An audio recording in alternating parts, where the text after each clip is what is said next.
If you like this video, please give it a thumbs up and hit the subscribe button as well as the bell to be notified of future videos. Thank you. Hello Internet, we are back and we have Kevin Johnson with us. I must tell you this fellow is quite interesting because he went from a SAP surfer type of dude to 3-2 battalion, and I've been hearing good things about him from the other members as well. And today finally we've got him here. He's already told us about his police service. Very fascinating that was. Then he spoke about the infantry school where I wondered if he was gay or not. But you can listen to that one yourself. And then now, finally, he's on his way to 3-2 Battalion. Kevin, welcome, mate. I'm glad you are here. Carry on. Well, we as the permanent force guys were pulled out of the companies at the School of Infantry, went into an HQ. And if I can recall, we stayed a bit longer into December. So eventually, when we left Oudtshoorn, headed down to Cape Town, spent a bit of days in Cape Town with the family and that. And I think it was either Tuesday or Wednesday that the Flossie leaves Eysterplaat Air Force Base and goes to Waterkloof. So I was booked onto that to go to Waterkloof, to then go to Rundu. So in that short period that I was down in Cape Town, I always go and visit my one uncle. He was in the Royal Navy. So the reason why I always go visit him is that I'd spend many, many years going out with him to the football and going to his business. And to be honest with you, back in the 70s and even the early 80s, I noticed not many older people actually had their own firms. They mostly worked for people. And this is not just like civil servants. I'm talking about big insurance companies, oil companies, shipping company. Whereas this guy, he paddled his own boat. He was self-employed. And as I mentioned in the previous video, the guy that ran these two great restaurants in Cape Town, a Italian chap, he said he learned all his great restaurant, not the culinary, but the actual running of the businesses from his father that was in the Italian armed forces. And my uncle had a great business and he was in the Royal Navy, and he said, I'm telling you now, my business wouldn't have been as great. He was in construction if it wasn't for my time in a uniform in the Royal Navy, all the principles and that. So the reason why I'm sharing this with people is that when I went to 3-2, I went with that in the back of my mind. I'm only going to go there for 3 years, and I'm going to see what I can learn there, besides doing the job, learn there so that I can come out and then one day be a businessman. So you'll see, in this video, how I talk about it. So what he said to me is, and I'll never forget this, he said to me, I want you to write down 2 words as you go to 3-2. The one word is shouldn't. What shouldn't you be doing as you're spending your time up there? And then address it from another angle. What should you be doing? And I wrote those 2 words down. In actual fact, I still had an old police pocketbook. So I wrote it in there. What shouldn't I be doing? What should I be doing? And I must be honest with you, that helped me late in life, in my business, by learning certain skills there at 3-2. And to a large extent, not 100%, but to a large extent, it helped me to stay out of the crap in 3-2 because, I took something from my school days. I used to get into trouble. And so you'll see there at 3-2, I got into trouble once or twice. So anyhow, so we get on this Flossie and we get up to Waterkloof. I go and visit some mates of mine because the trip to Rundu is the next day. For those who perhaps don't know where Rundu is, it's in the Caprivi. Okay, nice strip there. Botswana, Angola, Namibia. And if you go even further to the Katima Malidas and that, then you're talking about the Zambias, etc. So we get on this Flossie. It's a whole mixed bunch of us. normal brown nutria, and then I discover that on the Flossie is another guy that's also joining, but I only discover that when we get to Rundu. So we make the trip to Rundu, get to Rundu. Now, just to give you some sort of context to the structure of 3-2 Battalion, okay, it was unique in the sense that it actually had 3 bases. So it was a battalion, but it had 3 bases. And to the one side in the Caprivi, okay, close to the Angolan border, was the reconnaissance arm, 3-2 reconnaissance arm. And, you know, it was like a typical base, big wall around it, fortified, etc., like Inanna, so on and so forth. And then you actually had Rundu itself, which, you know, was a massive base and even had a town attached to it. And there was a big Air Force contingent, hence the reason for the Flossie flying there. And if I stand to correction, but it was probably the HQ of Sector 20. So we get there, and there's a nice thatch roof sort of tea room area of 3-2 battalions, and next to it is like the offices and that. And I go in there, introduce myself, etc., do the necessary paperwork, and I'm on a SAML, and I'm off to Buffalo. So Buffalo is on the other side of Rundu compared to where O'Mahony is, where the reconnaissance command is, and you're on this big white road, and you drive and you drive and you drive, and, you know, I don't have absolute details, but, you know, you just need to go onto Wikipedia and you can get like the exact mileage if you're interested in knowing, you know, in case you perhaps are going to travel up there one day. But let's say about 200 clicks. And we get to Bogani Bridge. And Bogani Bridge is the bridge that you're going to go over the Okavango. And we continue on this white road. And now this road is going to take you to Buffalo. And if you stay in the vehicle longer on that road, you go up to Amigo, the Bushman Battalion, 3-1. We used to go there a lot when we used to troop because they had a proper a runway there where the Flossies and that used to land. And if you go further up, and, you know, we never really went further up, but you get the likes of Mapacha, Katima Malilo, and then, you know, where James and Esfia used to go to, Fort Doppies, so on and so forth. Now, so we go over the Bogani Bridge, and on the right-hand side is a big construction company, LTA, because they were doing work up there, and they, I'm pretty sure they eventually built some new sleeping accommodation at Buffalo as well for us. So turn right off this big white road, go through an entrance, and I don't even think when we went through the entrance that there were actually guards there on that particular day. And you drive about 5 minutes in, and now the bush is very thick, and then all of a sudden it takes a right, and then you go down a dip, almost like into a basement, and then it all opens up because now you can see the river, and you can see now the HQ.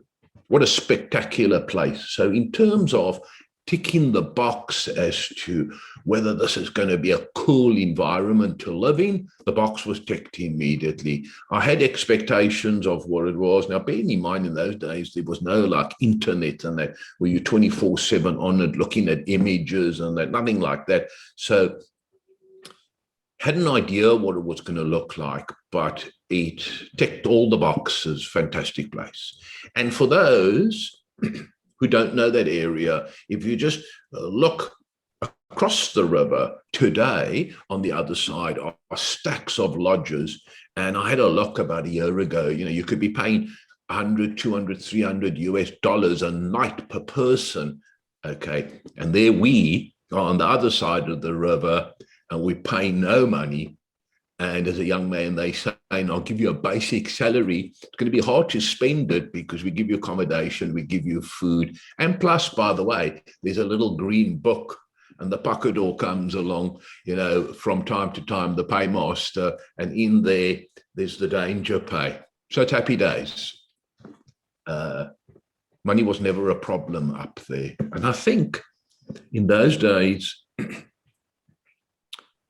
like a beer would be like late teens or maybe early 20s, call it 20, no, not even P, because I'm now in London, 20 cents, or 25 cents a beer. So come on. I mean, when we used to buy beer up there and take it down to the lines where we lived, it wasn't who's going to club in and that this guy will take a turn, he just buy 3 cases because, in real terms, it wasn't much. So anyhow, I arrive now at this HQ and it's very quiet because it's sort of late afternoon, but it's also late December. So I would imagine late December, the new intake, it won't be in the base. The old the national servicemen or short term that's coming to the end of their term, they would have all cleared out already. And there would have been PF guys on courses, probably now taking a bit of leave. And then there would be the companies that are in the base that are contingent of their leader element would be back in South Africa. So therefore, there weren't many people around. But when the truck stopped and I got out, I recognized this one company commander straight away because he was part of the conversation that I had at infantry school. He had been on a course there. So I recognized him straight away, went up to him. He said, welcome. And immediately what went through my mind, I didn't have to halt, just walk up. While you walk in, you salute. So that's cool. And immediately what hit me, just immediately, this was an operator, but he was a cool dude. I'll never forget, he took out a packet of cigarettes and he used to smoke Gulwa. And immediately what went through my mind was that lieutenant back at the infantry school, like chalk and cheese. So he said to me, well, there's some paperwork that you've got to do, not much. And then what I'll do is there's a rondavel down there and it had this sort of thatch roof. We go sit underneath it. And he said, we'd organize something there and we can have a chat. So I went there and he said, well, you've arrived a bit late because the new leader group, I think they'd finished up their training and that down at the training area and they had already trooped in.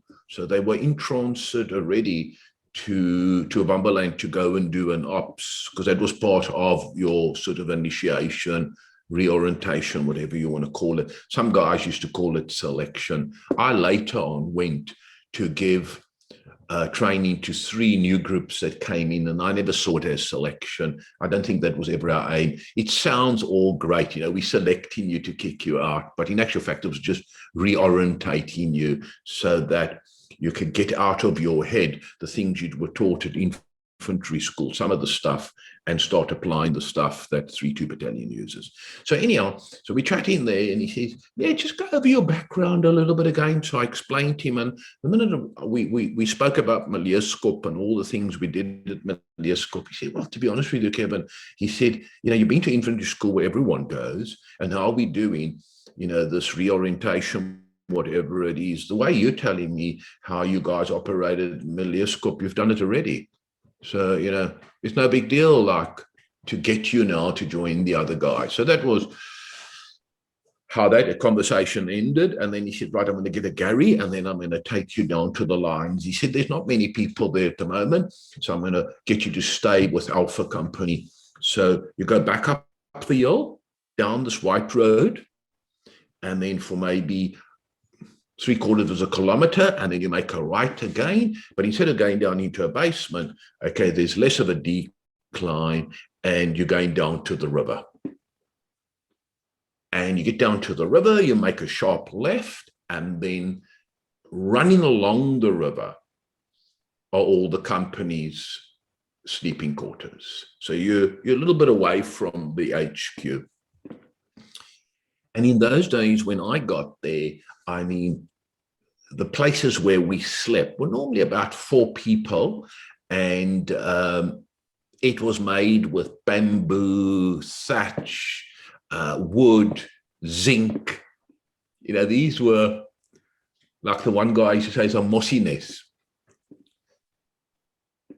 And as you're going down the river, parallel to the river on this sandy, like sort of road, no fancy road, sand was very thick, because you could feel the Land Rover swaying from left to right. Okay, so you saw these places, and most of them were pretty empty because there weren't many of the leader element there. So we rode past all of them, and we got to the very, very last sleeping accommodation area. That was Alpha Company. They had two sort of places where their leader groups actually slept. And I'll never forget, when I got out there, I looked diagonally across and I saw this this boat on the river. And he said, "You will have many parties on that baby. It's called the Charlie's Pillar." And it formed a very big part of our lives at 3-2 Battalion, which I will share with you later. So anyhow, I went in there, and there were 4 people sitting there. Now, bear in mind, this is close to Christmas. Bear in mind, these are companies that have come out of the bush of Angola, so they were probably in the period of either resting, so in other words, are they on holiday, or they are responsible for a bit of looking after the base, because we had some routine things that we had to do in the base, but they definitely weren't preparing for the bush, because the companies that had gone into the bush had just gone in maybe 2 weeks prior to me arriving there. Because I always remember, you know, I probably spent, of my 3 Christmases that I was there, I was actually 2 Christmases in Angola. Right, so we're sitting there. So the one thing that stood out for me was there was a guy sitting there, a bit older than most. He had no top on, and he looked like a mean bastard. He had been shot here in his face somewhere, and he was full of tattoos. Now, bear in mind, this is the early 80s, and bear in mind, I come from a police environment, so I don't have to tell you, Koos, what your immediate reaction is as a policeman. Yep, when you see a dude with tattoos. Bear in mind, at infantry school, I never saw anyone there in the bungalows with tattoos, but this guy was full on. So he was a Belgian. He was a Belgian paratrooper. He was a guy that served in the Foreign Legion, and he was one of those guys that had come via Rhodesia to us. I don't know what unit he was in Rhodesia, but all I do know is that a stack of the guys were either RLI support, which is not maintenance, and that these are firefight guys that go in, and or in the platoons itself. I mean, we had, I think in my time that I was there, we probably had 2 guys from the Rhodesian SAS. We also had a guy from the New Zealand SAS. So anyhow, so we sat in there, and needless to say, it's 3-2 Battalion. Needless to say, they are on holiday there because they haven't gone back to South Africa. I think it was South Africa, they used to say, "Are we going back to the States?" And they sit in there, and needless to say, it's late afternoon, so the boys are having some drinks. And the music is blaring there in the background. Okay. 2 big groups I always remember that used to blast there in a lot of the places where we used to sleep was a group called Human League and Men at Work. So Men at Work was being played there, and the guys were looking like they were really enjoying themselves. So what actually happened is they then took me to my sleeping accommodation, which was right next to this place where I was introduced to the guys. And I'll never forget, there in Alpha Company was this sort of rectangle square accommodation where we slept. Okay, and in front was the Belgium guy. To the left of him was an American that was in Vietnam, but he was actually a mathematics school teacher, but he'd gone via Rhodesia as well. He was sleeping there, and then to the back of them were the two of us, an Afrikaans guy, I think he was from Kroonstad, and myself. So that was really that crew there. So then the protocol or the routine there is you go and shower, you clean yourself either in the river, or we had, makeshift sort of showers with a 45-gallon drum on it, like a donkey, and you light it, you give them hot water, but it's then summertime, December, so, you just shower with cold water. Get dressed into civvies. What I always remember is that in the evenings and on weekends when we were there, that we would go up to the HQ where the mess was and where, we had drinks and all of that. It was a civvy environment. Right, so just to give you a little bit of structure here, is that it's a battalion. So I told you we got the HQ in Rundu, and obviously Amamoni, 3-2 reconnaissance, fantastic guy in charge there. He's a friend of mine today. He lives in Germany, Willem Rutter, fantastic man. He was SAS Rhodesia as well. So at 3-2 Battalion, we are, for those people that were in the military back in South Africa, we were, because many people just say, what are they? Who are they? What do you call them besides 3-2 Battalion? Well, it's very simple what we were. We were a light, in my period, 80 to 83, we were a light infantry unit. And there might be 1,000,001 definitions in the military manuals, but for Kevin Johnson, light infantry means a heavy pack, a rifle in your hand, chest webbing, okay, and you're on your feet. That's how we did our business, on our feet.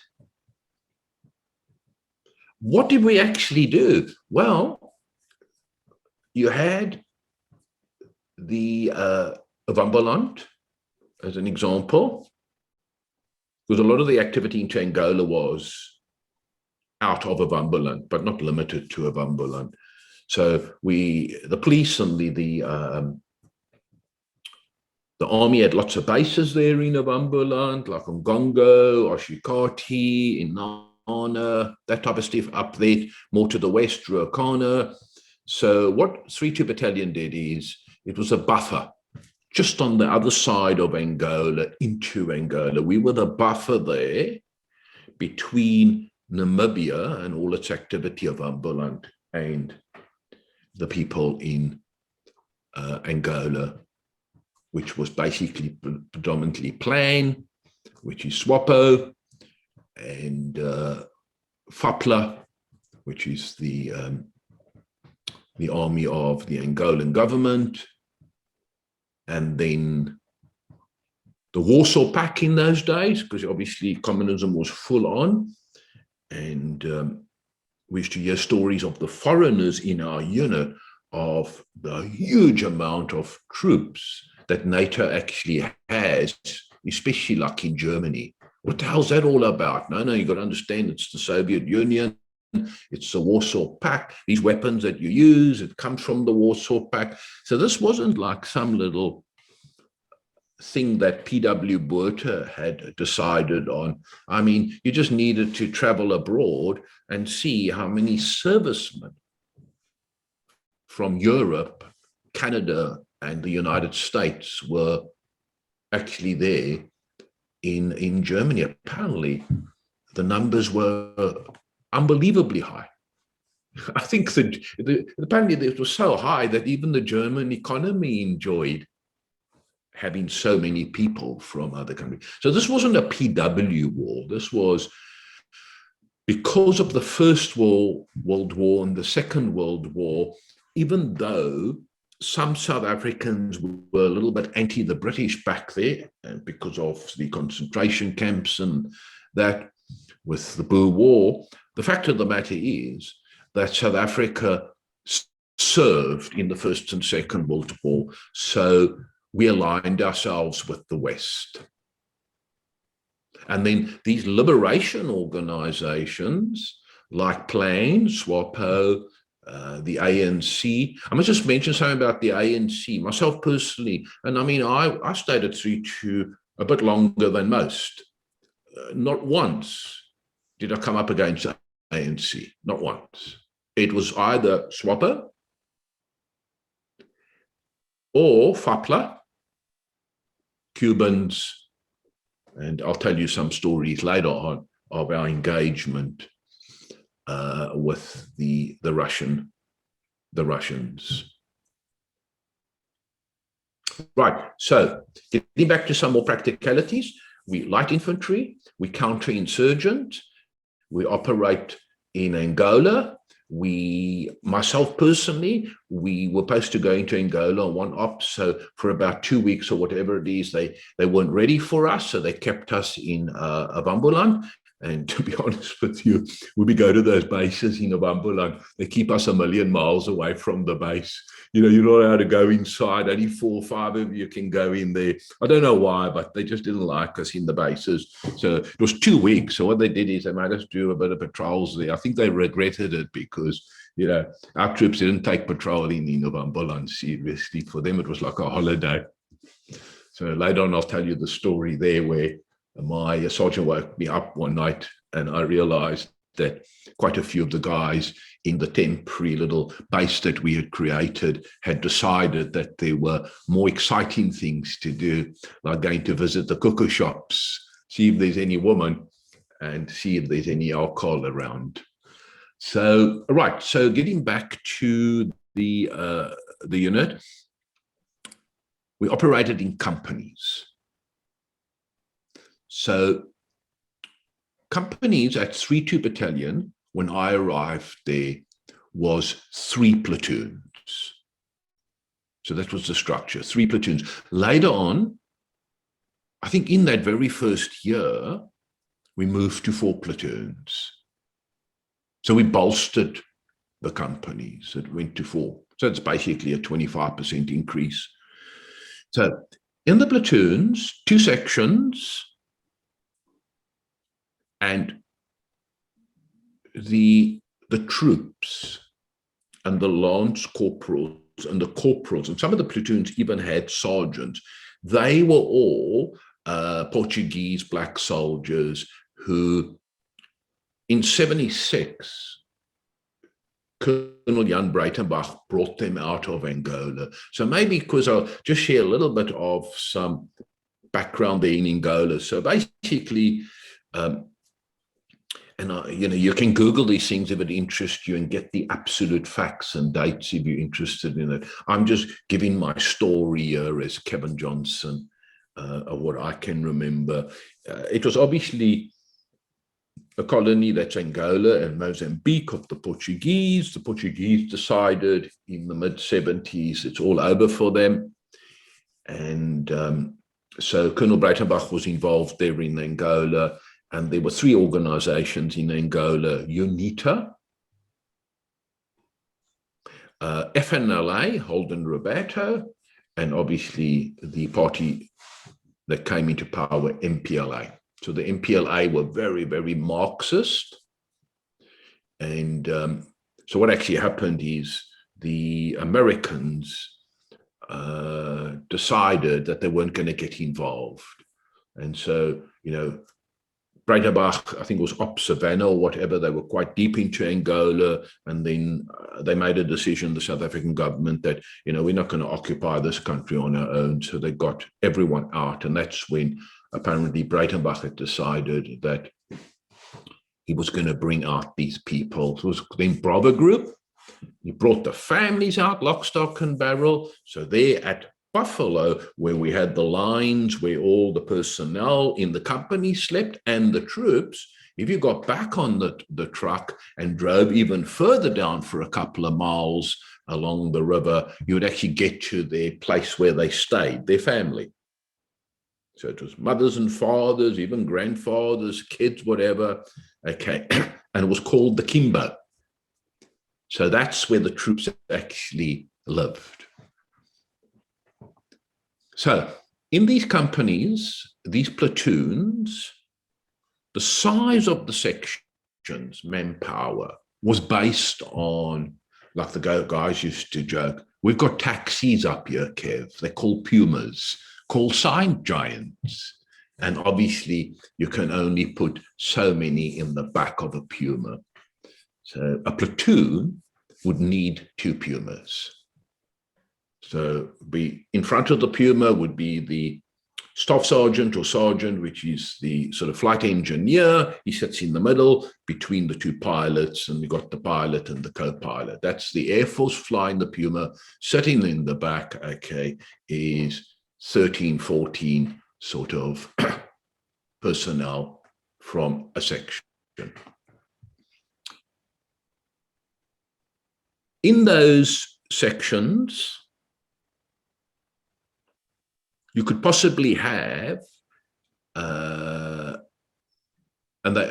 black troops were called SPs. So you could have in those sections, the SPs, you could have, besides the troops, you could have lance corporals and you could have corporals. Now, bear in mind, these are not troops that are 19, 20 years of age. These are troops that are a lot older. Some of them were boy soldiers, 14, 15, 16. I don't know what the average age was when I was there, but you can work it out for yourself. Some of them were boy soldiers. Then Colonel Breitenbach brought them out. And then, I'm there in 1980. So these are boys that have seen a lot of action.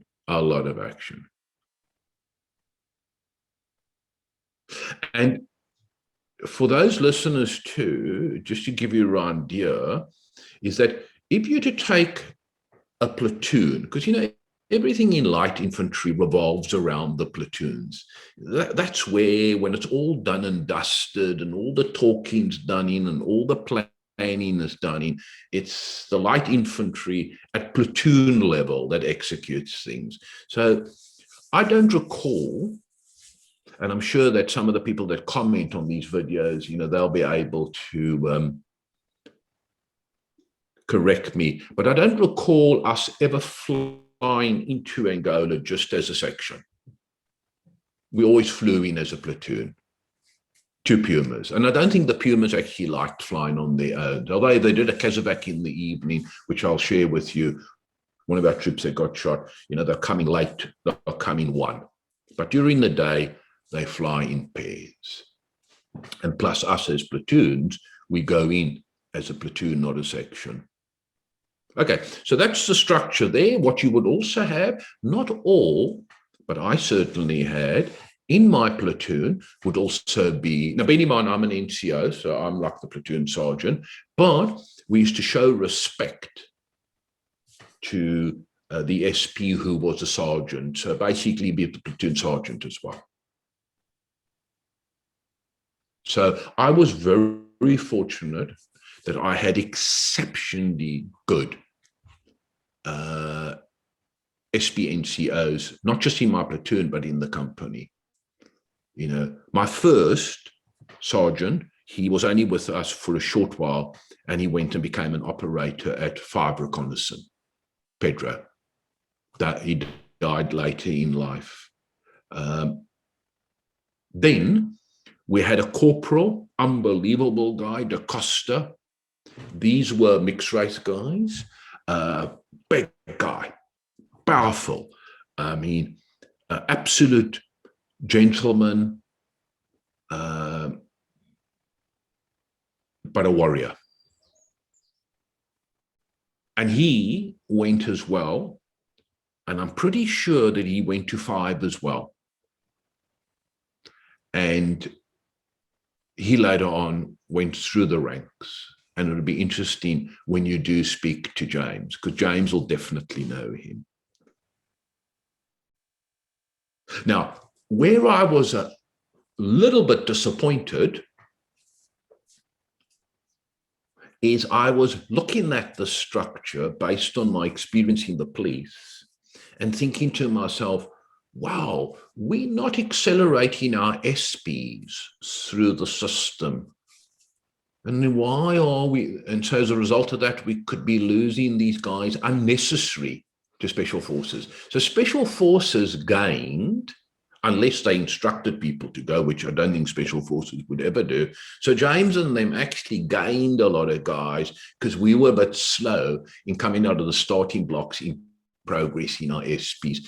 Hats off to Colonel Eddie Viljoen, which I'll speak about quite a lot, Big Daddy, to some of the black troops, Funny Galore, because, he worked, I think, he was quite a senior guy in a mine in Rustenburg, so he understood Funny Galore, and quite a few of our soldiers could speak Funny Galore. In actual fact, my one machine gunner that carried the LMG, Bambi, thin as a rake, but I've never seen a man walk so upright with the machine gun, mile after mile after mile, with a big grin on his face. And then I discovered he actually worked the drill in a mine. So can you imagine drilling the mine? Muscle memory to those parts of your body and your arms and that. What a pleasure watching him walk with an LMG. So when we used to hit contacts and that, I always made he was there close to me on the left-hand side, so that if I saw certain things, I'd just say, hey, Bambi, and he would do the necessary. So wonderful guy. I remember with Bambi, when I used to go on holiday to South Africa, I used to keep buying these little cassettes, Bob Marley, Peter Tosh, and Jimmy Cliff. They love, my troops love their reggae. Very important to them. One thing else I will say also about the SPs, just to bring some context, is that they spoke Portuguese, obviously, in the base and that. Maybe they had their same sort of tribal or rural sort of languages, but in the base, it was English, Afrikaans, and Portuguese. So, we as the white leader element, we made a huge effort to speak Portuguese. But if you could get about 1,200 words under your belt in Portuguese, then it was more than a question of you getting respect from them because you made an effort. But, from my perspective, I wanted to give back. And so therefore I made an effort to help them with English, because I always knew one day they would have to need the language. And so, that was the relationship we had there. So, yep. So that's a bit of background to 3-2 Battalion. So you got any questions there, Koos? I can show you something. You see this, I don't know if you people can read here, but I was making notes that you cannot believe when I was talking to you. 3-2 Battalion was a very unique unit. And because it was so unique, there's a lot of stories about it. And one of the reasons why we're grateful to have people like you here is that we can then say that in your time anyway, this is the truth, this is what happened. And one of the stories I've heard about the battalion is that there were a lot of drug abuse, especially amongst the family members. Would that be true? Drug abuse. Drug abuse. And with drugs I also include a bit of liquor, alcoholism, things like that. Yeah, there's no doubt about it that, alcohol would play a role. the alcohol played a role in the unit, with people coming from South Africa that lived in fine homes, fine upbringing, and, went to church every Sunday. But, we used to hit the bottle there. I would say amongst the white element, because bear in mind, I was a policeman. So, and I worked with like policemen in the gang unit, as you heard in the previous videos. And that, so, I was very, very mindful of checking the scenes out with that background and that. And in actual fact, a lot of my troops used to always go like this with their eyes, like, and they severe, and I think, they used to call me Kahinga because they knew, and they used to say, this dude's a policeman. He's watching us all the time, but also in a positive light of, we feel very comfortable with Kevin when we're in the bush because he gets it, he feels it. The police experience was fantastic. I've always used to say,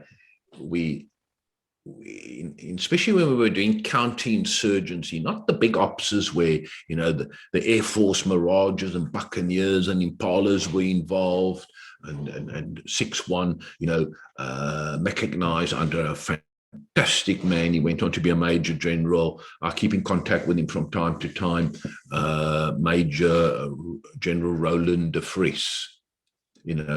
Besides those type of officers, we were very much small groups on the ground doing our butt in the bush. And I always used to think to myself, wow, if each platoon had a detective seconded to them, how much more effective would we actually have been? So that's that there. So then what actually happened is, in that little period of a couple of days and that, I was going up to the quartermaster store and starting to draw like kit on that. So, in 3-2 battalion, and I think I said this in one of the previous videos, that you get 2 different color camos, one for winter, one for summer. You get the backpack, which is called the Mashila. It's a green sort of color. And now you're starting to get kitted out. You get these wonderful boots. I mean, they were incredible. Chamois on the side, really like a soft sort of sole. Beautiful boots to wear. Drew a weapon, no sidearms up there. So drew the weapon. It was either AKM or a AK-47, chest webbing, magazine, Bakelite magazines, got my rounds, everything. Went up to the armory guy there. He was a staff sergeant, also from Rhodesia. Checked the weapon, shot the weapon in, etc. So now I've got all my kit. And then I got allocated to a company. And I went to Charlie Company. And my whole 3 years that I was there, and this wasn't the norm, the whole 3 years that I was there, I stayed in Charlie Company, Platoon 2. So it was Charlie 2. So now I moved out of the Mosinesov Alpha Company, and I went a little bit further down the river to Charlie Company. Many of the guys weren't there because they wanted to leave, etc., but there were some there. So what I remember there was, of the 3 companies, 2 of the platoon commanders. The one was a 1-pup, but an elderly guy, much older than a normal 1-pup load. He was an Australian, but he earned that pup via infantry school. So he was a little bit different foreigner. Then, in my platoon, there was a full lieutenant, permanent force. Nandus, Kirsten, and Shame. He passed away, But like a lot of the guys, because of what happened in 94, they didn't see full careers. But nevertheless, he got up to full colonel. And then the third platoon was a new national serviceman. But he was in the bush with the orientation taking place. So he was brand new like me. So he wasn't there. Then we moved over to the NCO leader group. There were 2 corporals that were in the bush doing orientation, national servicemen, obviously. And then I got put into a Mosines where there were 4 of us.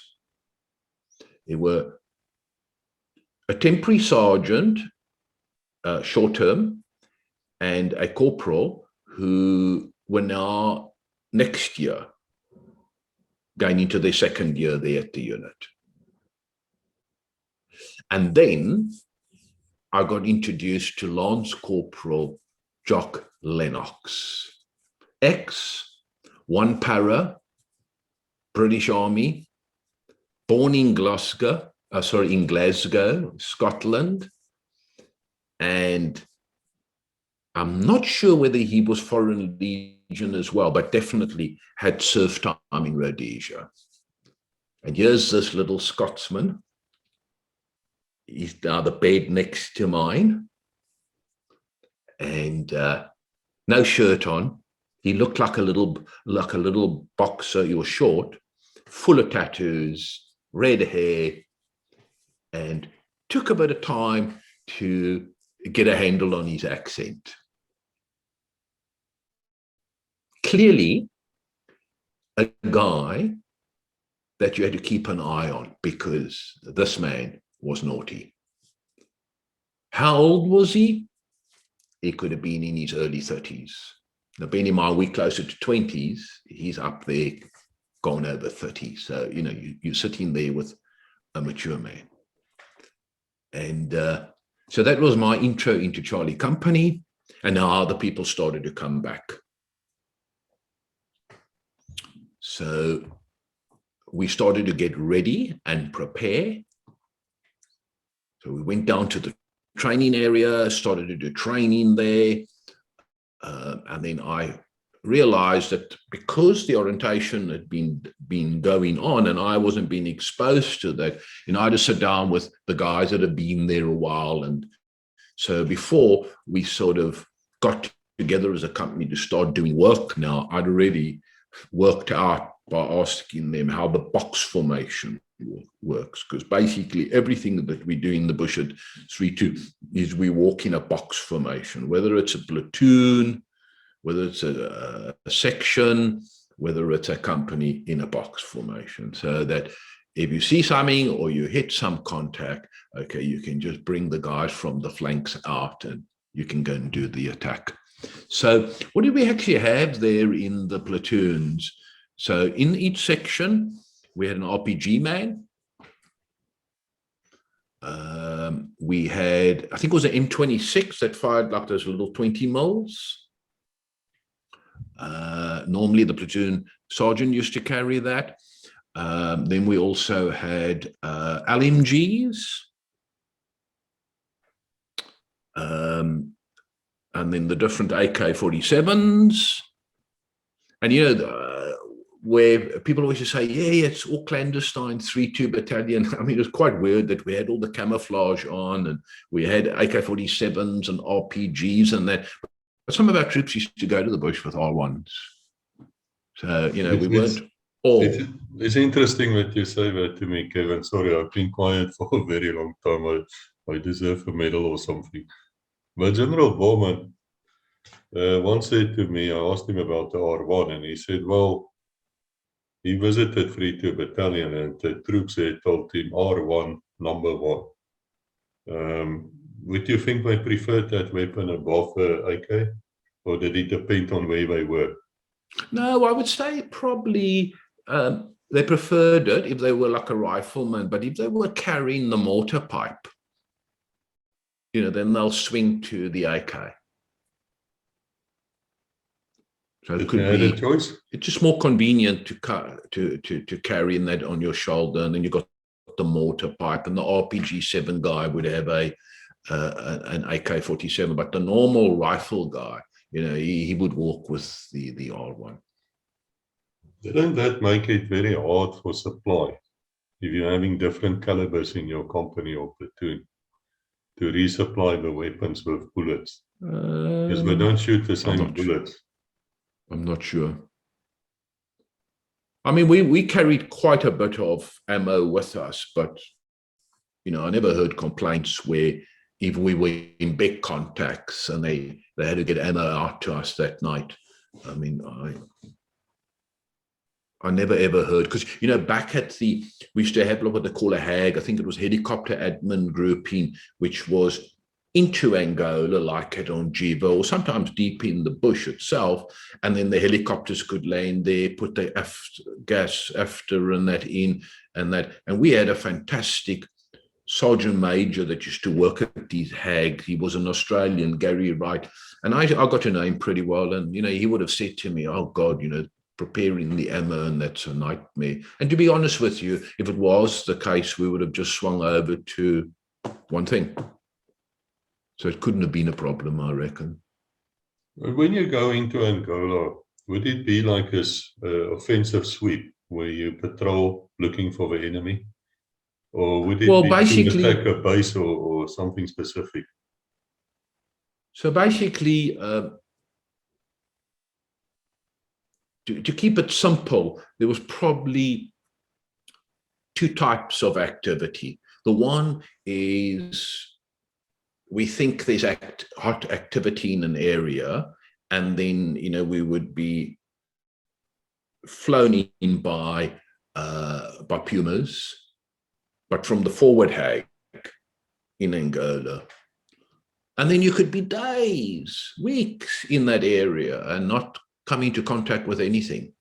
But then we could be going in because we're specifically going to attack a base, or we could be walking in that night. So be flown in, go down, eat, and then we just walk the whole night and attack at morning. And then others were big opses, like Ops Protea, where you just something of a bigger thing. You've given me quite a few pictures, which we will place here. Thank you for your time there. It seems to you always sporting a beard. You don't look very School of Infantry like, if I might put it like that. It's not a speak and stand soldiering, is it? This is practical. Yes, because I mean, you're in the bush like 4, 5, 6 weeks, and so the minute you leave buffalo, you don't shave. So depending on how quick your growth is, you're going to have a beard, and the hair could get long. What I used to do later on in the bush, I used to get, I don't know, for some other reason, we didn't shave all our hair off. I don't know why. I don't know whether we were told we can't do it or whatever it is, but we didn't shave our hair off. So what I used to do in the bush, I had a corporal who was very good. So I used to sit in the bush and he used to plait my hair. So basically it was plaited. That keeps it clean, etc. So, guys used to do different things, but your beard will depend on just how quick your growth is. I've had some people here on the show that's telling me privately, I haven't said it officially yet, but they will, that they felt, and these were national servicemen who later went on to do their camps and things. They did contribute a lot. One in specific has done all 10 camps, which he should have done.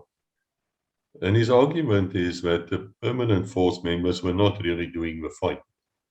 That they had other functions, or perhaps he doesn't use the word cowardice. I'm not saying that either. He just says you didn't see as many of them as you would think you should have. Do you have comments? Yeah, well, we were 7 companies, yeah? And besides the reconnaissance arm, which was, not many people, it wasn't like platoons. It was more like, I don't know, 20, 30 people max. So if you look at Buffalo, that's really where it was. 7 platoons, 7 companies. If I look at Charlie Company, in my 3 years that I was there,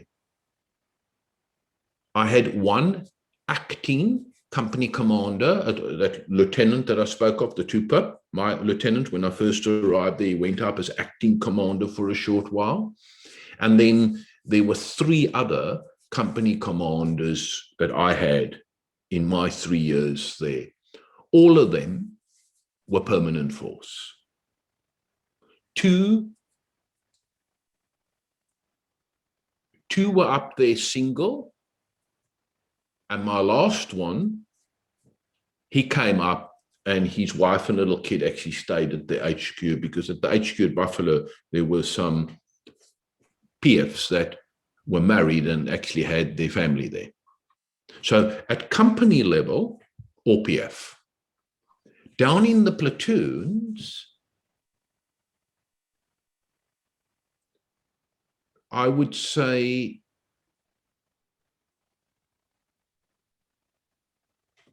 20–25% were PF.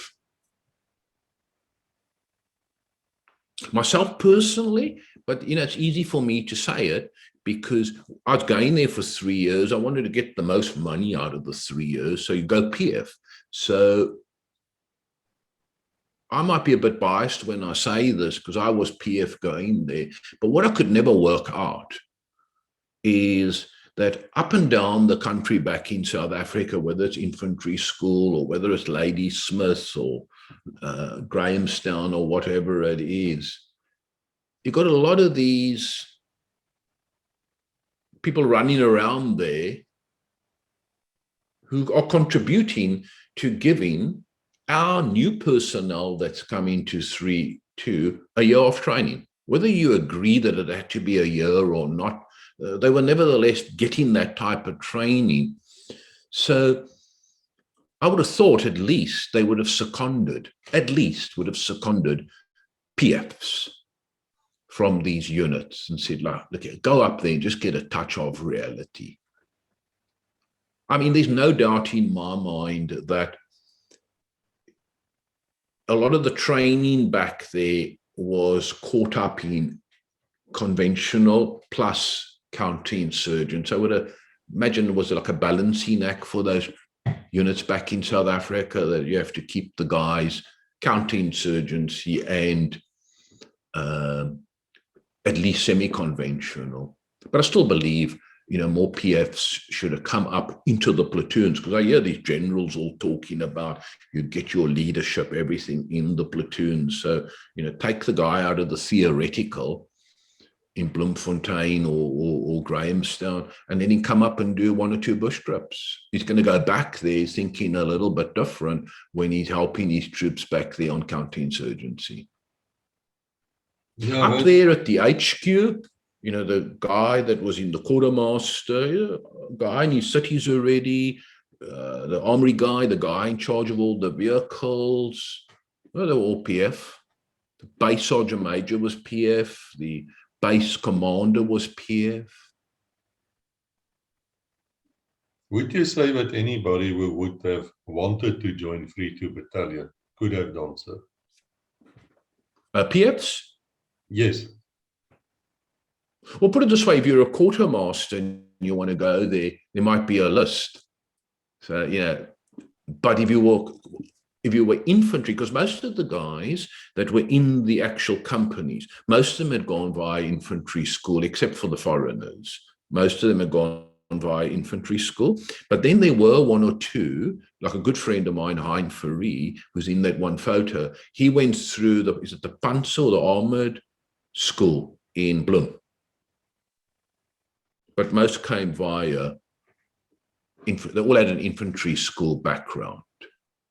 Now, those who were infantry wanting to be light infantry, counterinsurgent, and they wanted to put that on their career, then they just needed to apply. Now, I don't know whether further up there were strategic reasons to limit the PF in the platoons. That I don't know. either a financial consideration, because obviously, you can get a national serviceman for far less money. So I don't know. Okay, so your black soldiers, they were all PF as well. Yes. Well, some guy out there that's got a legal background might pop up and say, oh, legally or technically they were something else. But to me, they were there year in, year out, year in, year out. What else are they really in your head other than permanent force? Yes, and your biggest poacher of your men actually was 5 Reconnaissance. Yeah, I heard of a guy that went to 4. When he went, I said to him, because I used to like swimming and that in the river, you throw some M26s and go swim and all of that. And one day he looks at me, he says, I can't swim. And he landed up at 4. So it just shows you that, you can go to like a unit that is of the highest level you can possibly go in the military in terms of the training. I mean, you just got to hear what James talks about and SV and that, and they can actually get a guy from 3-2 that can't swim, and he goes to 4. And he goes to 4 because 4 is the seaborne unit. That's all they do. They swim. They die. Yep. No, that's a fantastic story. One other thing I'd mention is that if take a guy like Saki Murray, and we had a big crowd on a rugby field looking onto the rugby field, and Saki had to be standing there with a platoon or a company for that matter. And then I was there as a sergeant standing with my platoon. And you had to have, let's say, a guy from the School of Infantry standing with his platoon. And they stood there. You would clearly see that there would be a holding in those platoons of the school and the parachute battalion, and a different holding of the 3-2 guys standing there. It would be like, what am I standing here for? They came to attention in their unique way, which was great for me because there was never then a comment ever made at 3-2 about me. If you had then asked them to take their shirts off, well, clearly you would see probably in the parachute guys a little bit better well built than that, then followed by the School of Infantry, and find with our guys, some of them incredibly well built, but a lot of them really, really underweight. And I'm not saying that we didn't give them food, just that that's the way they were built. Some of them were very fragile because, their lives when they were in their young lives, obviously, food wasn't necessary in abundance. So, and then if you start drilling them, you could see straight away. I mean, it's just like we used to march sometimes, and then they would be singing always, and then we'll march a couple of steps, and then they lift their right foot and they bring it down hard. So it's almost like a goose step, and then they march again. So that was how they used to operate. But I think it another thing that sorry, go on. No, I just wanted to say, I think it was probably the most battle experienced unit in the entire army, if you exclude special forces, because you can't really compare the two. I mean, it's not eggs worth. Because what was unique about the unit is that besides maybe twice, back 3 times that you went home for 2-3 weeks, you were actually in your unit. Whereas, if you look at special forces, they obviously go in a long time, but when they go back to Durban, those who are married, they actually go to their home with their kids or whatever it is. And, like some of them said, oh, we want to get back to Durban tonight because there's a pub we want to go to in Civvy Street. Our Civvy Street was actually Buffalo. And for our troops down at the Kimbo, the Kimbo was their town. And the one thing I must say,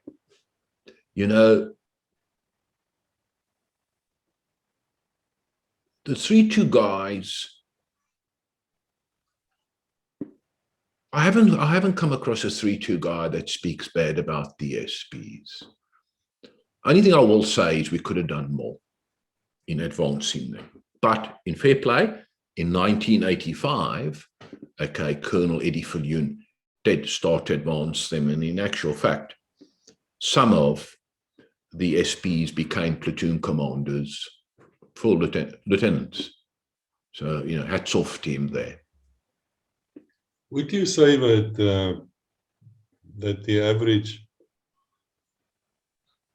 black soldier there would be capable of fitting into another unit? And I know we're running ahead a bit because we will get probably in the next episode to what happened Yes. further. But right now, do you think they could be expected from them to No, it would have been very hard. You've got to understand, they come from a foreign country. Imagine if we were white guys going to fight in Bosnia. It would be tough. But I mean, the history books will tell you whether it was tough or not. But they were designed for what they did there. Family, Portuguese community, Portuguese amongst themselves, buffalo, the muscle memory of buffalo becoming theirs. They're not on the run anymore in Angola. They've got stability. There's structure. There's doctors on hand. There's school teachers. They're getting fed properly. They get paid. I reckon it would have been tough. But some went on to be okay. I think that with hindsight, we should have prepared them better for life after 3-2 in South Africa. But fair play to the South African government. I don't know what went on behind the scenes, whether some were for it or against it. In fair play, just like Carpenter, Colonel Brandebach brought them out of Angola, gave them buffalo and a life. We did lift them all, their families and that, and take them to South Africa. It wasn't as if when Namibia, was taken over by SWAPO, it wasn't as if we left them up there. Yes, I'll tell you something now.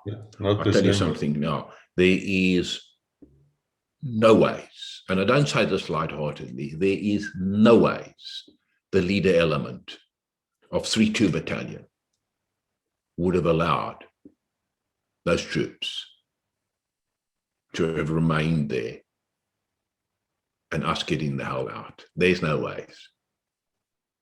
So they were guaranteed.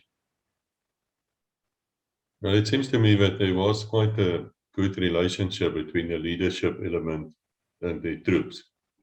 Yes. It's also sort of unique. Yes. And as I said, the only thing that I do feel is we should have progressed them quicker. There should have been, in my opinion, I was saying this already in 1981, there should be more platoon sergeants, there should be more platoon commanders, and we didn't need to rush it. We had more than enough time. Just slowly grew. But you've got to give Eddie Viljoen credit. In 1985, he turned that on. Now, I just want to make sure that should you have wanted to join your reconnaissance unit, what would have happened? How would you have done that? And perhaps you can get Brate here to tell us. Well, basically what we would have did is the company commanders would not have stood in anyone's way. So if you were PF, they wouldn't have stood in your way. And if you were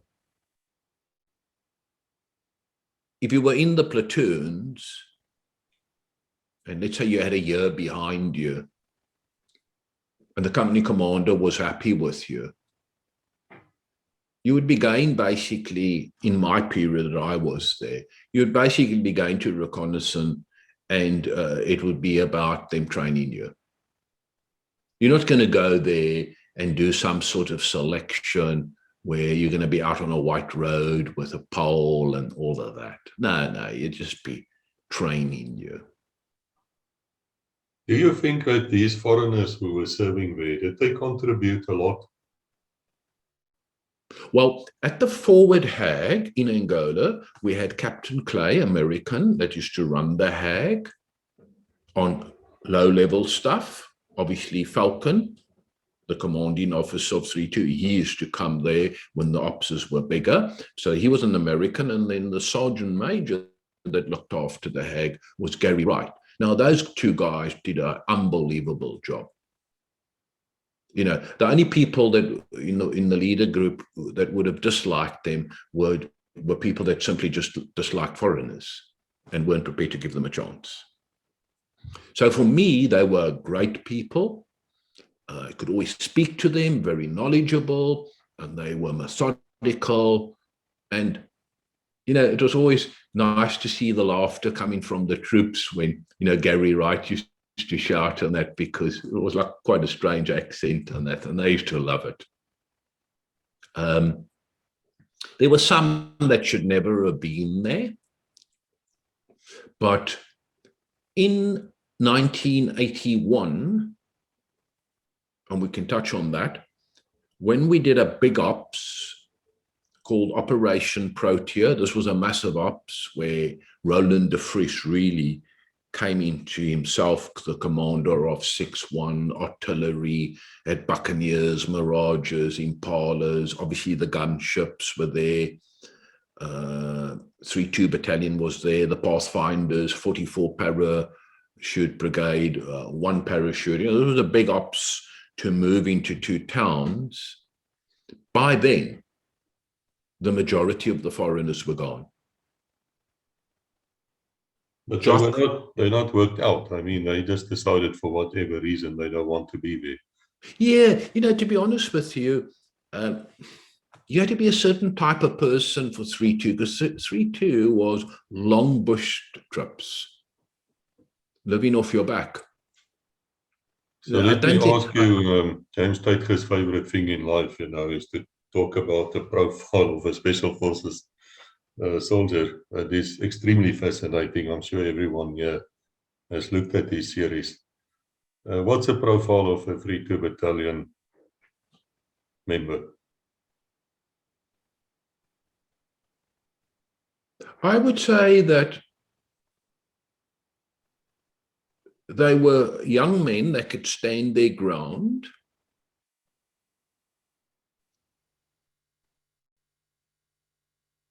They'd gone through a schooling system. I'm not just talking about the infantry school, I'm talking about school, where there was God in their lives. So they were godly people. They'd achieved the highest education at school, so they weren't numbnuts. But if you had to look at them, they were a mixed bag, you know. Some were very good rugby players, others looked like ballerinas. All that counted, without downplaying the other things that we did. All that counted was stick to the drills when you're in the bush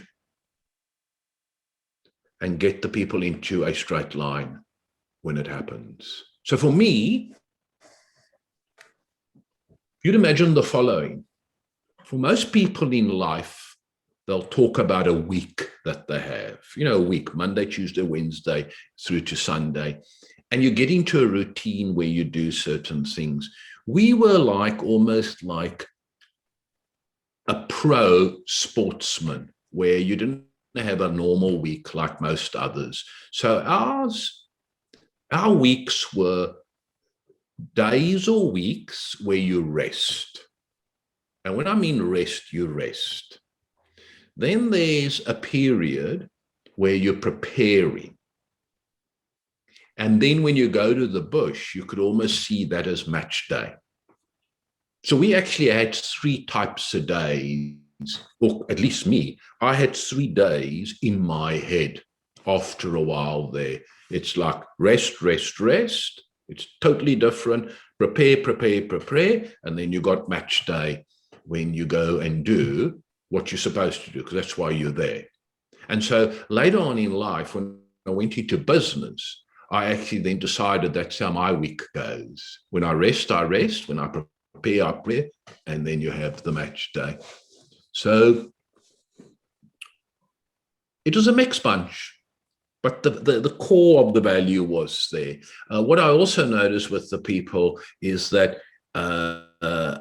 we weren't downplaying, because believe you me, we never had the Air Force with us. I don't know how we would have fought that war, but all those people that supported us, they were all important. But when it came to us as individuals, and especially at Buffalo, we were a little bit like the Foreign Legion in the sense that it was about Buffalo. Our loyalty was to Buffalo, not to the SADF, Buffalo. That base meant a hell of a lot to us because it was our home. Yes, it was your life. Yes. Now, I'm wondering, Kevin, you're quite good at entrepreneurship, and we know that a lot of military veterans listening here, by that I include the police, are going through hard times at the moment. Yes. I wonder if we can make an episode once we're done with 3-2 Battalion, where you speak Absolutely. to us, about entrepreneurship and what you've learned from your time. Yeah. Well, I can tell you, I brought a lot. I learned a lot there. But then again, I had an uncle that was a businessman. So he had prepared me when I was there by saying, I'm not just speaking to you as a guy from the Royal Navy. I take things from the Royal Navy and I put it into my business. That Italian restaurant owner that had a successful restaurant in South Africa, he told me I learned my business skills from my father. My father said he learned his business skills when he was in the Italian military. So I was more consciously aware of what I need to look for at 3-2 for later in life than the average person. And that's the example I've just given you now of, I never went into business with a typical week. I had 3 types of days. Yes, it would help if you can explain that to us, because you came quite good at it. And I think there's a need. There's a very definite need. Because once you left out of the police or the army, you don't really have skills for the civilian world. No. And you're out there with the sharks and they will eat you. And they don't mind taking whatever money you have, your package or whatever you got. We often see that. So I think we should talk about it. Yeah. So the one thing I would tell you about my uncle, and that excited me when I was at 3-2 Battalion, he said to me, you see this big business, and they were building big blocks of flats and that on the waterfront there in Sea Point, Camps Bay and that, and up against the mountains in Clifton, really a prestige area in South Africa. And he used to say to me, I'm a little bit different than other construction companies. He says, I'm very flat. I have very few people at my head office. They're all on site.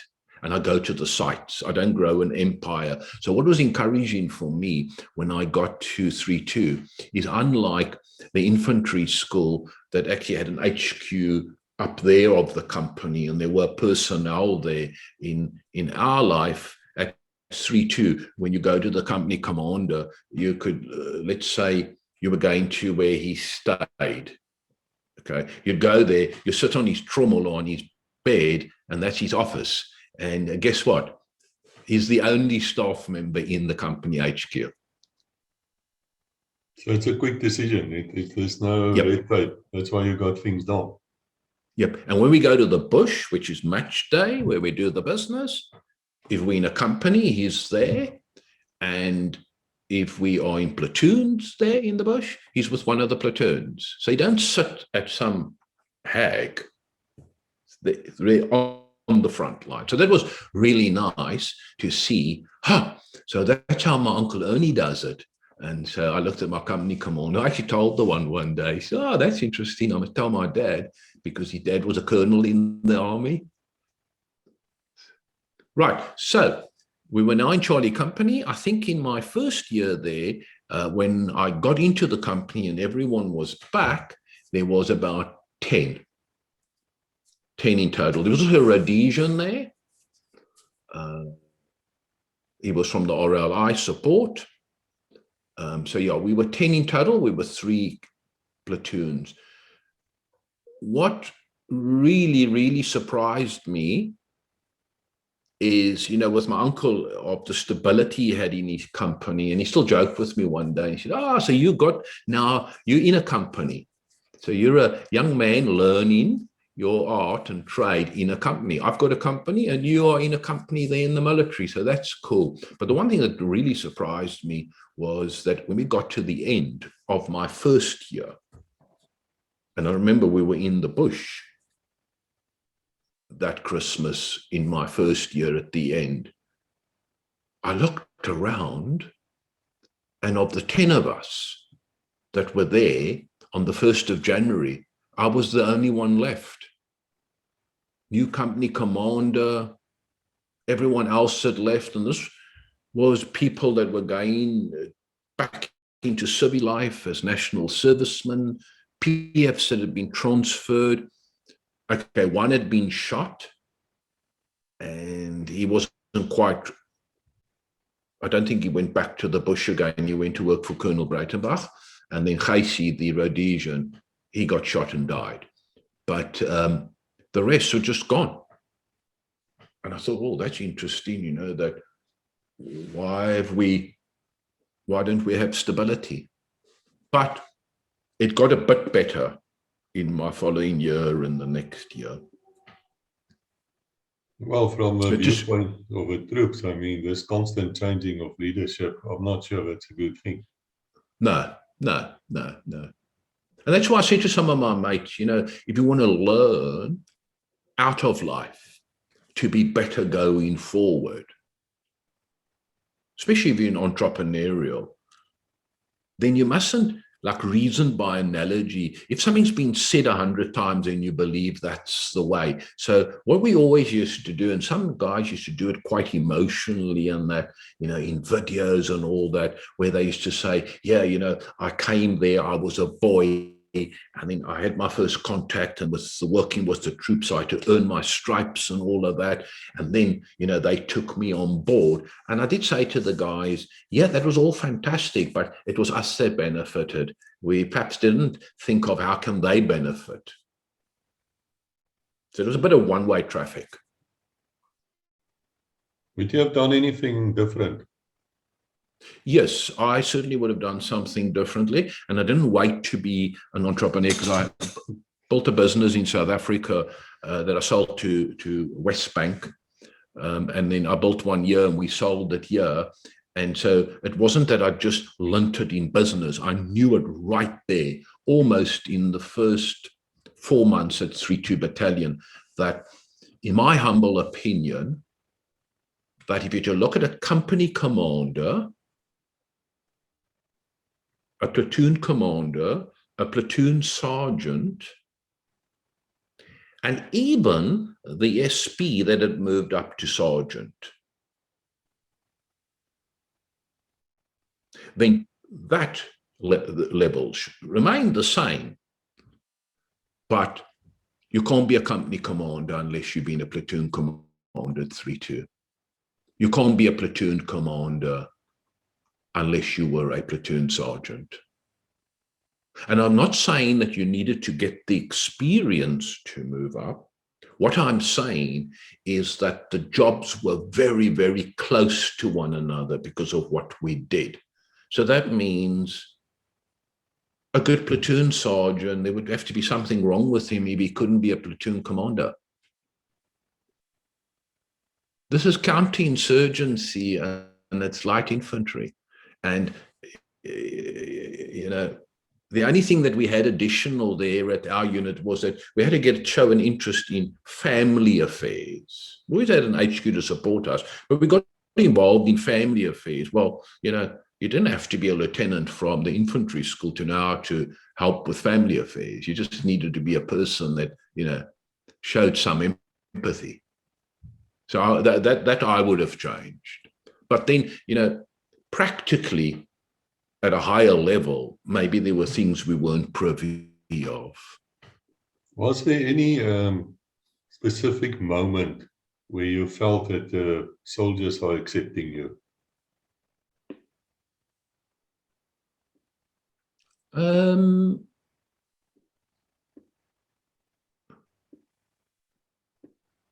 Well, the one thing that initially they didn't like, I was probably, and the one colonel, actually, he became a colonel, and he wrote to me one day, and he said, "Oh, I'm so glad we've caught up on that." And he said, "You were certainly the most disciplined guy that led by example." So in the bush, they loved that. But back at the base, I used to insist that they exercise. Obviously not at a 20-year-old level, but at a 32-year-old. You know, I was clever enough to know you don't grind them like a 30-year-old, like a 20-year-old. But nevertheless, that part they didn't like. Well, but I would say the bush, it came pretty quick because I had a fantastic platoon commander. He was a full lieutenant. He had experience at 3-2 Battalion. And, you know, we engaged with the enemy on the very first bush trip. So it was like, hey, it happened. I just want to be sure, you know, that these people who left, they did come back. Some of them did have multiple tours with 3-2. Or am I wrong when I say that?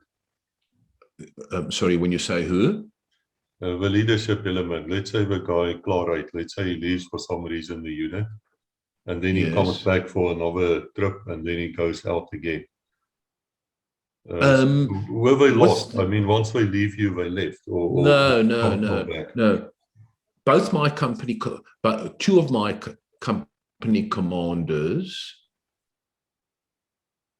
went on and went back to 3-2 at a higher rank. Yes, that's what I meant. So they did come back.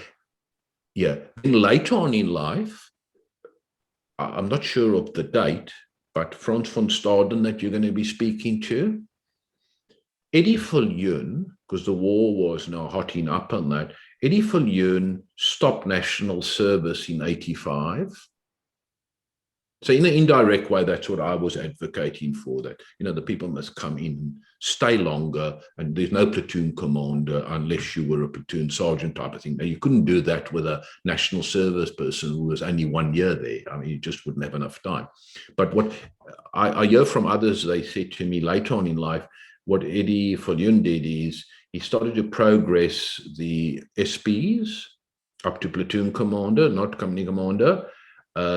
Some of the guys that cleared out, that went to Civvy Street, but had to do camps.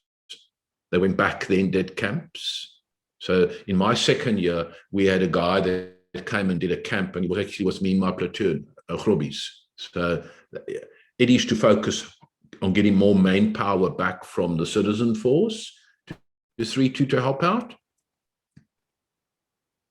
So there were, not everyone was lost.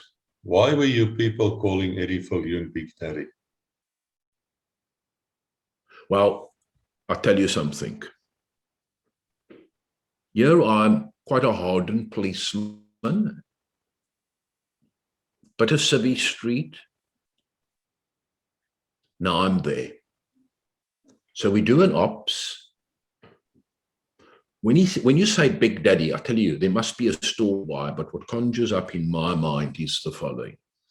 So we come out of a long bush trip. We dirty, the beards are long, the hair is long, and we trooped out in a weird way out of Angola with vehicles, and we landed up at 3-2 reconnaissance for the night. So they got a very nice pub there. We landed up in the pub. This young lieutenant comes to me in our company and says, "Who's that guy there?" I said, I don't know who he is. He said, "But geez, that guy is talking about things he shouldn't be in this pub," because there were people from other parts of the army there. And he's saying things that I don't think is true. So I go, "Don't worry, I'll go speak to him." So I go to him, I said to him, "Hey, I'm Kevin Johnson, who you?" He answers. I said, "Listen here, mate, I haven't heard it, But one of my lieutenants have said to me that, you're talking your back for bay on things, you just don't know what you're talking about. And secondly, you shouldn't be speaking like that. It's going to stop. So I leave him. Now I stand a little bit closer, and as he's having more drink, he's getting into it. So I go up to him. I said, hey, yeah. He looks at me. I push him around away from the pub bar. So I don't want him to hit his head. And I hit him with my palm of my hand up against you in the chest. But, not that he's going to bang his head, just that he's going to be on his arse. So he falls on his arse. And that's the end of the story. We go back to Buffalo. And that particular period when I went back to Buffalo, I didn't go on leave. So I was there in the base.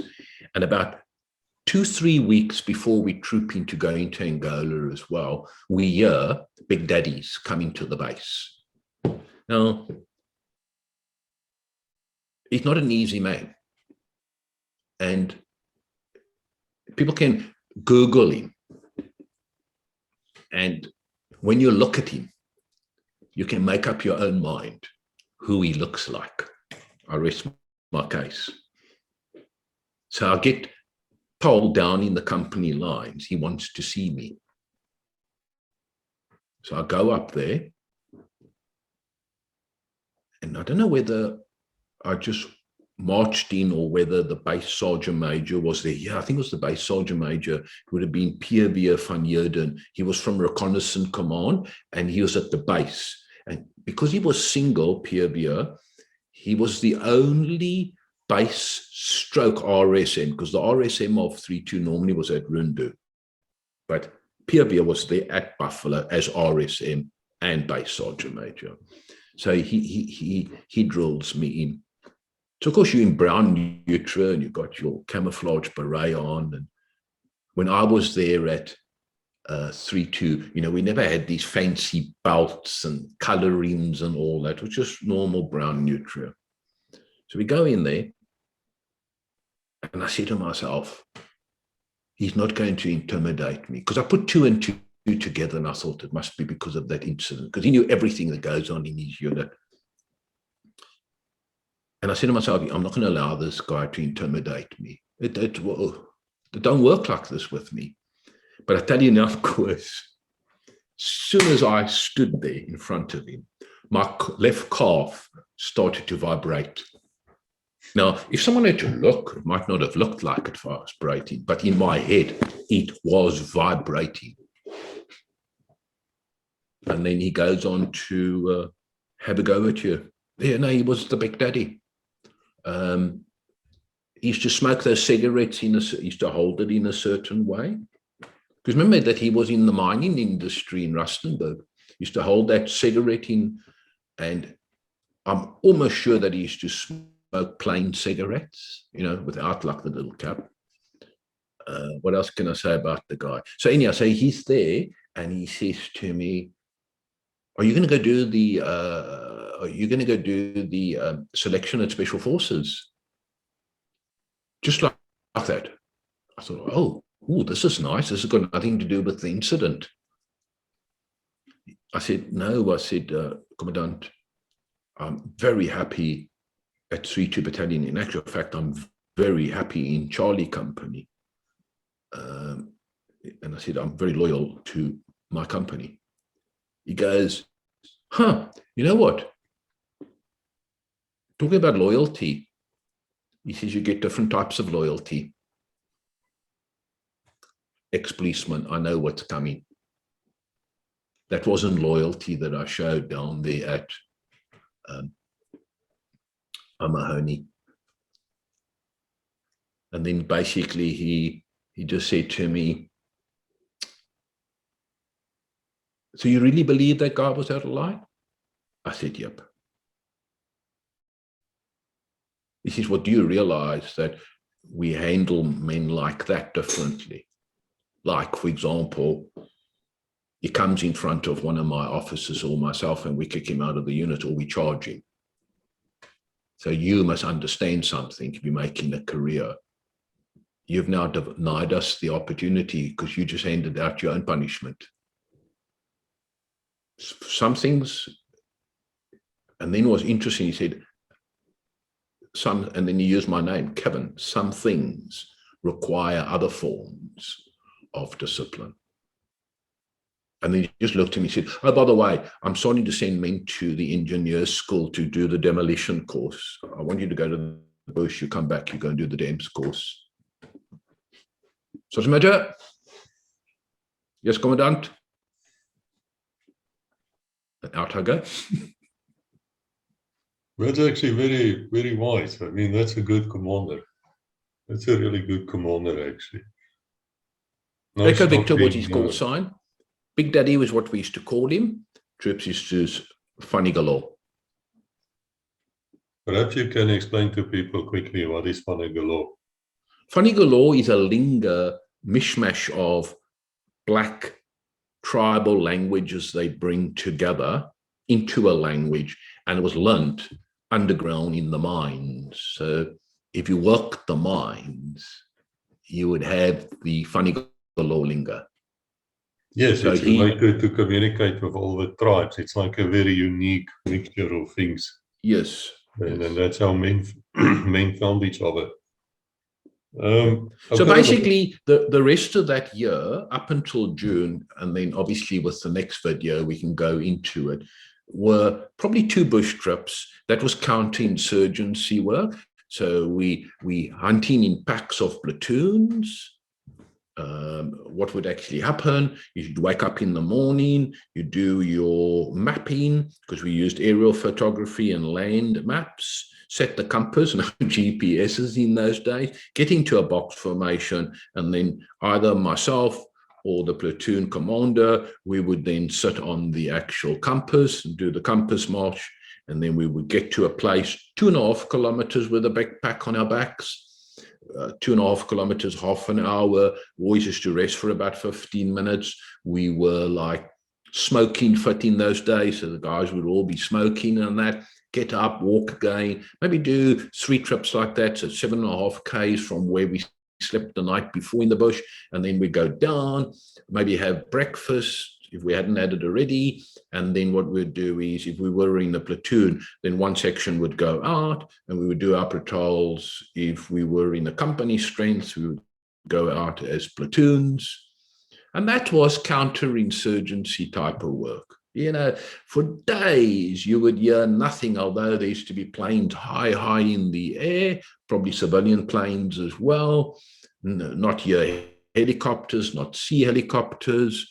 And that would be, you know, counterinsurgency work. And because we got a mixture of lots of action and no action, we were patient enough. However, the guys back in Ovambaland could go a whole tour of just march. And General Geldenhuys once said to them, it's you guys that march that prevents plane getting through to Tumeb and killing farmers, etc. So, you know, it was part and parcel of what you needed to do. But, you know, let's be brutally honest, you wanted to engage.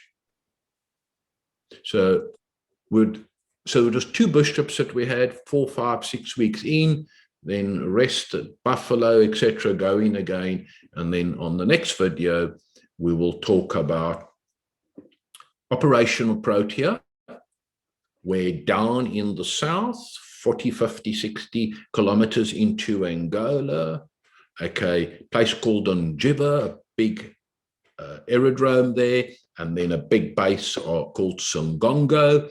And basically these towns have been occupied now by a mix mash of command structures and that of SWAPO, FAPLA, as well as Russian advisors, military people, and Cubans and that. And they were setting up things there to do an attack into Ovambaland, and the South African Defence Force had to go in and capture those 2 towns. So they used rottles, there's artillery, Mirages, Buccaneers, you name it, gunships in the air. As I said, Roland de Vries really came into the fore there. Our Falcon played a big part in it. Colonel Jan Breidenbach there was 44 Para Brigade. In those attack groups were also the 1 Parachute Battalion. And I would imagine there must have been guys that were from the South African Infantry Corps that would have been in it.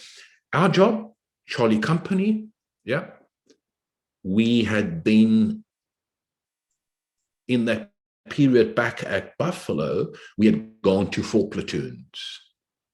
So we were a pretty inexperienced leader group, but an incredible company commander.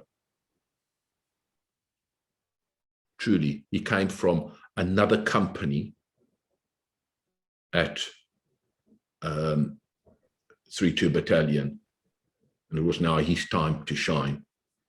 He was probably the company commander that was there the longest with me. So we prepared, and it was the first time ever, up until then, probably afterwards, I'm sure it happened again, but up until then, which was 1981, it was the first time that all 7 companies and the mortar group went to the bush. So we had in Angola, all of us, all 800-900 of us. So, you know, we were ready to rumble, and we'll discuss this in the next video. So basically with that, we were northeast of Onjiba, because they were going to take Sungongo first, I think.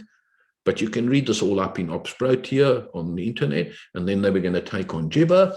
And so basically, Charlie Company was tasked to be 7 kilometers outside of Onjiba, that was northeast.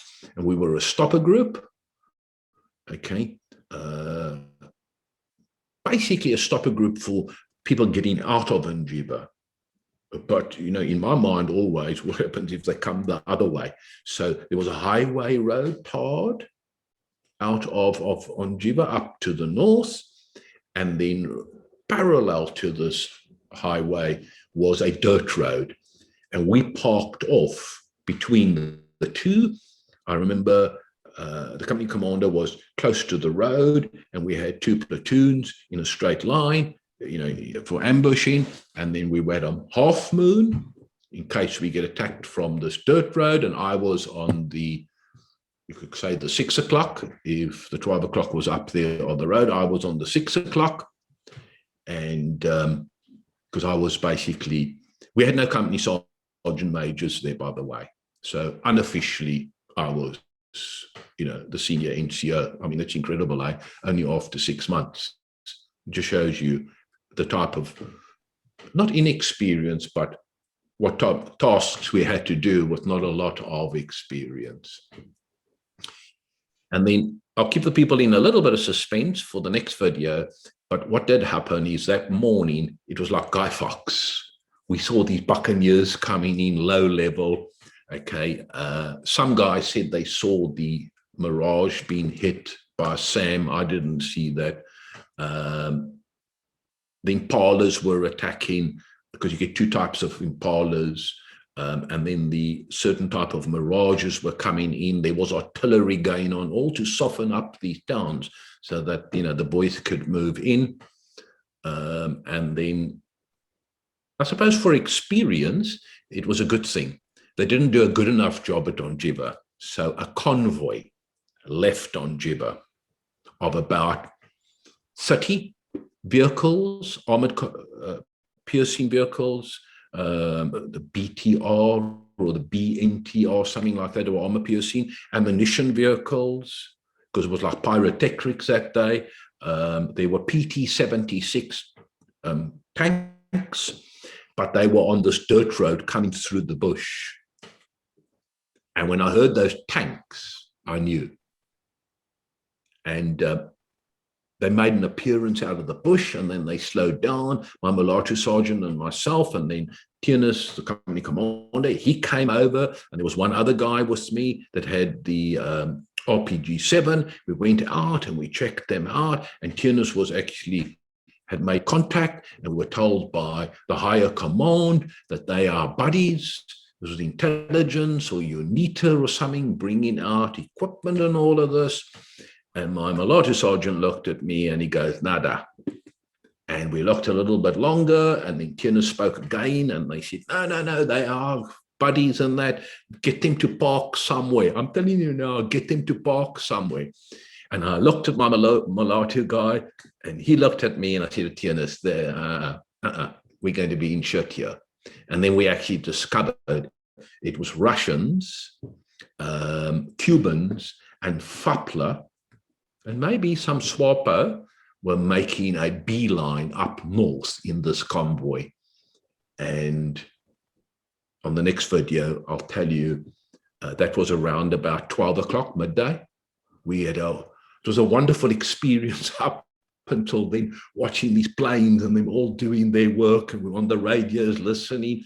And then 3 o'clock, I suppose the Pacador, who pays us our danger pay in our green book, he must have whispered and said, right, the money I give you that you're saving up for a deposit for a house or whatever it is, right, you're now going to earn it. And I think that firefight started at 1 o'clock.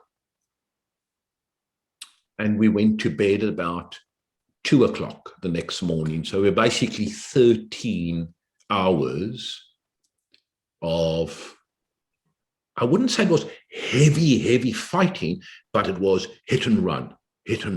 Oh, here's more activity. There's trucks starting. Right, let's go and ambush them. Oh, God, yeah, there's some guys are coming close to our TB. And then obviously, I'll tell you the story of the Russians. I think it's going to be a very long week for everybody to wait for that. But you know what? That's life. We post once a week. Kevin, thank you so much, mate. I must tell you, this was fascinating to me.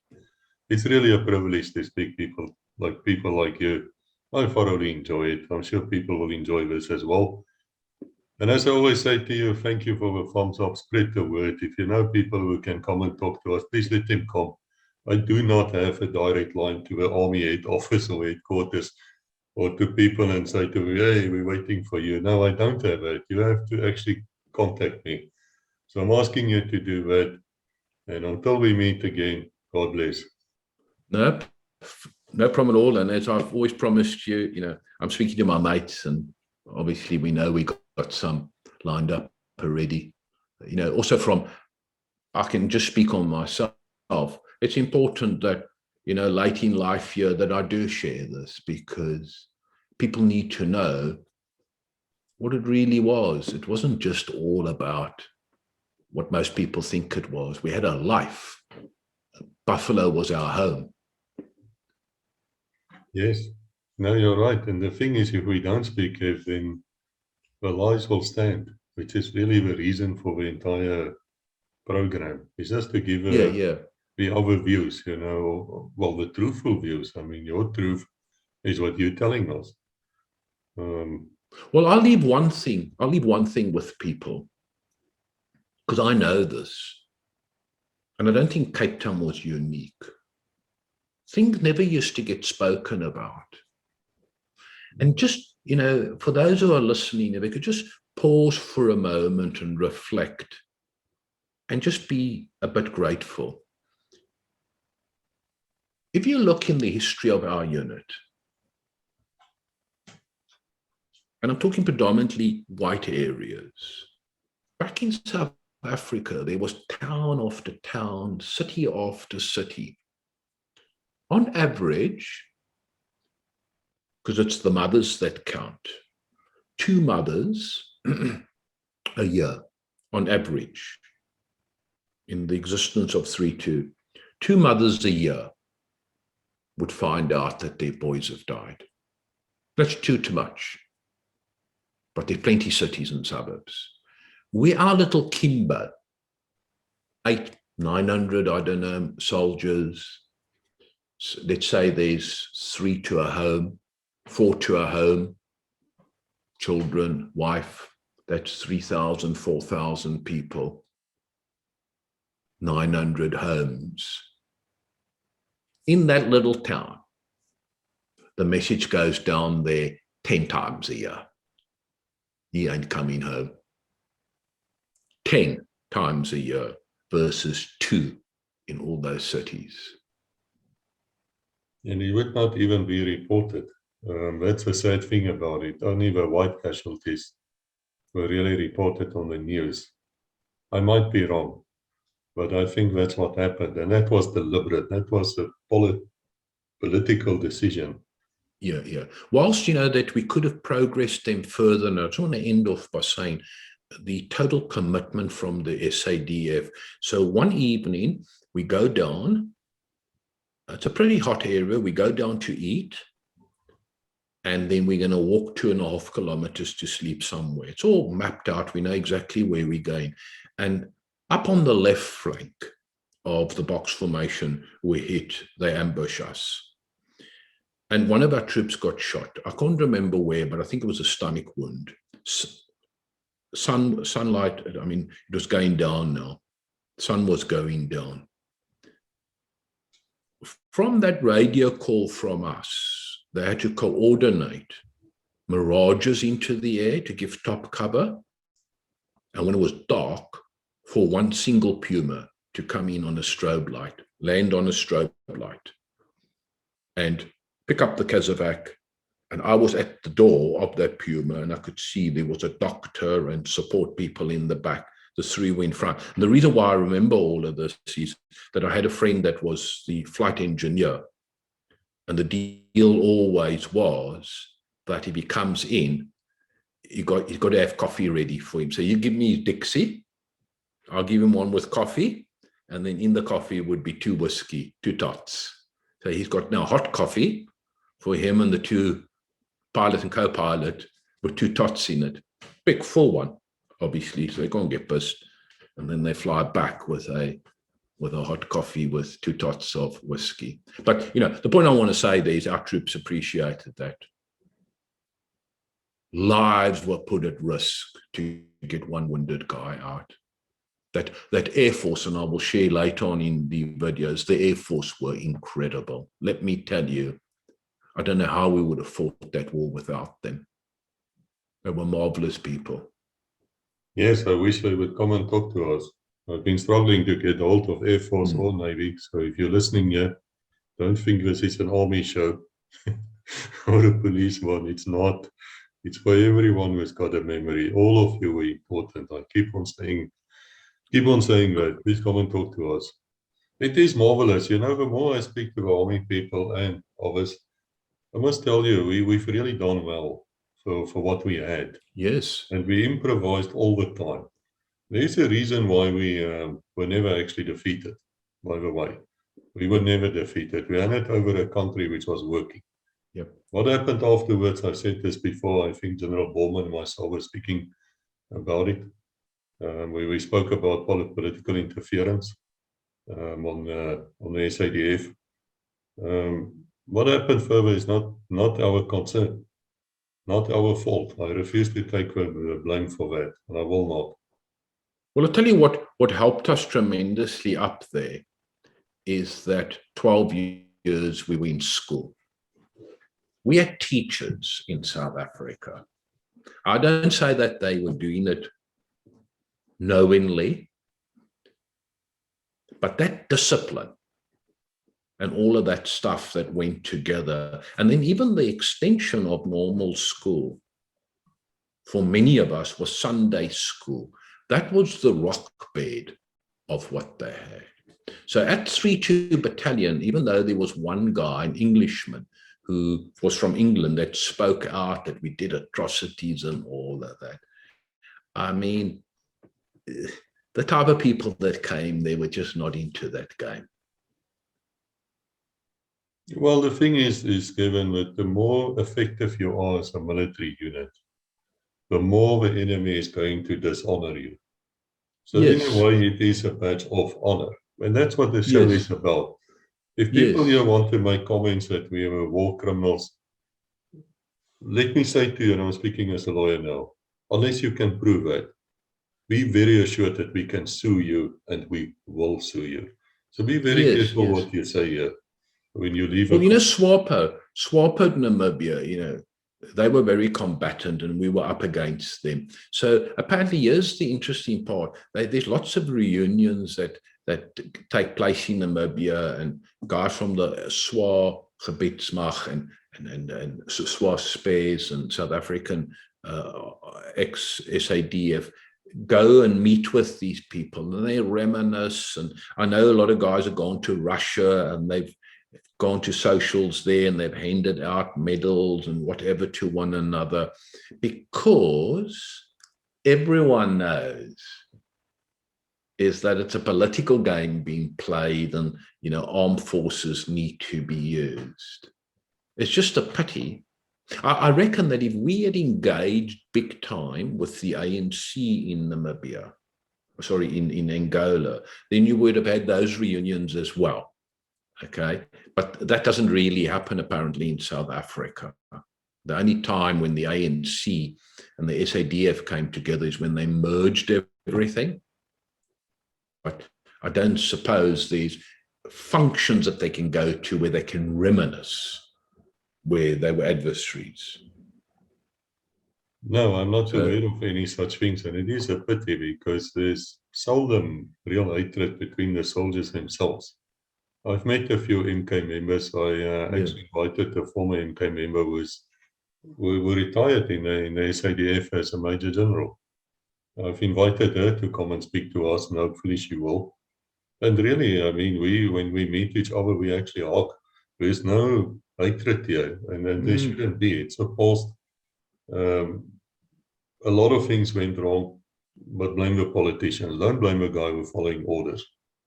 And not if those orders are actually legal orders, because then you can't refuse. It's a different thing. I've been trying to explain in my books as well, the difference between a legal order and an illegal order. And if an order is legal, you're honor bound to follow it. You have to. And people don't get that distinction. But you know what? As I always say to people, come and talk to us. There are different views. And what we should do is get all the views out there. Even if you felt you didn't like the army and you felt very angry that you had to go and waste 2 years of your life, or I don't know, come and talk to us. Let the listener hear judge, and let history judge. Exactly, I agree with you.